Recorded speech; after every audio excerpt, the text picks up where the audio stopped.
Hi friends, எல்லாருக்கும் வணக்கம். எல்லோரும் எப்படி இருக்கீங்க? Welcome to Anees kitchen. இன்றைக்கி நம்ம புடலங்காய் முட்டை பொரியல் எப்படி செய்கிறதுன்னு பார்ப்போம். அதுக்கு சின்ன சைஸ் புடலங்காய் 3 நான் எடுத்திருக்கேன். இப்போ புடலங்காயை தோல் சீவிட்டு உள்ளே இருக்க விதையெல்லாம் எடுத்துக்கலாம். புடலங்காய் முட்டை பொரியலுக்கு தேவையான பொருள் என்னென்னா, ஒரு பெரிய சைஸ் வெங்காயம், 2 காஞ்ச மிளகா, 4 முட்டை, புடலங்காய், கருவேப்பிலை.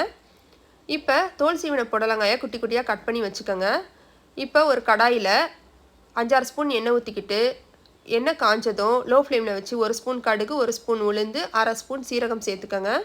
3 பொரிஞ்சதும் 2 காஞ்ச மிளகா கிள்ளி போட்டுக்கோங்க. கட் பண்ணி வச்சுருக்க வெங்காயத்தையும் சேர்த்துக்கோங்க. கருவேப்பிலை சேர்த்துக்கலாம்.